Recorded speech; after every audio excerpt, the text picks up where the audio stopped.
నినేవే పట్టణంలో ఒక రైతు ఉండేవాడు. అతనికి ఒక ఎద్దు, ఒక గాడిద ఉండేవి. వాటితో తను వ్యవసాయం, ఇతర పనులు చేసుకుంటూ ఉండేవాడు. ఒకరోజు సాయంత్రం ఎద్దు గాడిదతో తన బాధ తన గోడు చెప్పుకుంది. పగలల్లా ఈ నాగలి లాగాల్సి వస్తుంది, పొలం దున్నుతున్నాను, నా చేత నాగలి కట్టి పొలం దున్నిస్తున్నారు, పగలల్లా నా ఒళ్ళు ఊనమైపోతుంది, బాగా అలసిపోయాను అని చెప్పి తన గోడు వెళ్ళబోసుకుంది ఎద్దు. అప్పుడు మిత్రుడు ఎద్దు బాధలు చూసి గాడిదకి జాలి కలిగింది.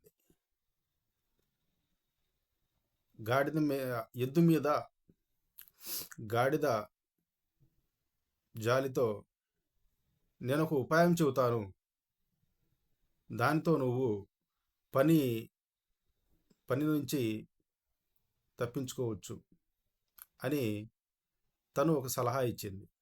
ఏమిటంటే, పొద్దున్నే పొలం పని టయానికి నువ్వు జబ్బు పడినట్టు నటించు, అప్పుడు పని ఆగిపోతుంది, నీకు సెలవు దొరుకుతుంది అని చెప్పి గాడిద ఎద్దుకు సలహా ఇచ్చింది. గాడిద చెప్పినట్టుగానే ఎద్దు మరుసటి రోజు ఉదయం పని టయానికి జబ్బు పడినట్టుగా నటించింది. ఆ వచ్చిన రైతు అసిస్టెంట్ ఉంటాడే, పాలేరు వచ్చి ఆ నాగలికి ఎద్దుని కట్టబోతే ఎద్దు లేస్తూ ఉండదు. అప్పుడు రైతుకి వెళ్ళి చెబుతాడు, అయ్యా, ఎద్దు జబ్బు పడింది, మరి ఏం చేద్దామంటే గాడిదగా దాన్ని కట్టేయి అంటాడు. పొలం పని ఆపడానికి లేదు, గాడిద ఉందిగా, ఆ గాడిదని కట్టేయి అంటాడు. గాడిదని తీసుకొచ్చి నాగలికి కడతారు. పొగలల్లా ఆ గాడిద చేత నాగలి దున్నిస్తారు. పొలం దున్నాక అప్పుడు తలుచుకున్నదన్నమాట, నేను అనవసరంగా ఎద్దుకు సలహా ఇచ్చాను, ఆ ఎద్దు పని నేను చేయాల్సి వచ్చిందే దేవుడా అంట. ఆ రోజల్లా పాపం ఆ గాడిద పని చేస్తుంది. యాక్చువల్గా మనం గుర్తుపెట్టుకోవాల్సింది ఏంటంటే, పొలం తినాల్సిన పని ఎవరు చేయాలి? గాడిద చేసుద్దా? గాడిద పని ఏంటి? రైతుని అటు ఇటు తిప్పటం వరకే, ట్రాన్స్పోర్ట్ వరకే. పొలం పని చేయాల్సింది ఎద్దు. గుర్తుపెట్టుకోవాల్సిన విషయం ఏంటంటే, పొలం పని గాడిద చేయదు, ఎద్దు చేత చేపిస్తారు.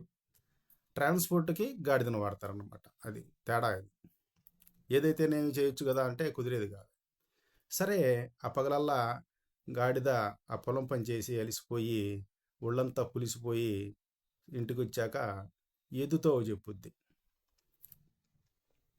ఎద్దు దగ్గరికి వచ్చాక ఎద్దు ఉంటుందన్నమాట, మిత్రమా, మంచి పని చేశావు, మంచి సలహా ఇచ్చావు, నీ దయ వలన నేను ఈరోజు రెస్ట్ తీసుకున్నాను, లేకపోతే ఈ రోజల్లా పని చేయాల్సి వచ్చేది అని చెప్పి సంబరపడతా ఎద్దు తన సంతోషాన్ని వ్యక్తపరుస్తుంది. అప్పుడు గాడిదంట, బాగానే ఉంది, రైతు చెబుతున్నాడు, కాస్త జాగ్రత్త పడు, జబ్బు పడ్డ ఎద్దుని కసాయి కప్ప చెబుదామని చెప్పి అనుకుంటున్నారు, నువ్వు కానీ రేపు పనిలోకి వెళ్ళకపోతే నిన్ను కోతకి తోలేస్తారు, కసాయి కప్ప చెబుతారు, నిన్ను కోపిచ్చేస్తారు, కాబట్టి నువ్వు జాగ్రత్తగా ఉండు అనగానే ఎద్దు అలర్ట్ అయిపోయి తెల్లవారి తన పనిలో తను వెళ్ళిపోతుంది అనమాట. అయితే ఇక్కడ మనం అర్థం చేసుకోవాల్సిన నీతి ఏమిటంటే, ఫ్రెండ్కి సహాయం చేయి, తప్పు లేదు, కానీ అతని ఆపదలు తీసుకొచ్చి నీ నెత్తిన వేసుకోవటం అనేది సరైంది కాదు.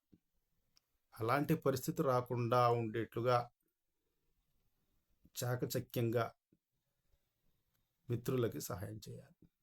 అంతేగాని స్నేహితుల ఆపదలు కూడా నెత్తినేసుకుని లేనిపోని ఇబ్బందులు తెచ్చి పెట్టుకుంటే ఇబ్బందులు పాలవ్వాల్సి వస్తుంది. వీడియో నచ్చిందనుకుంటాను.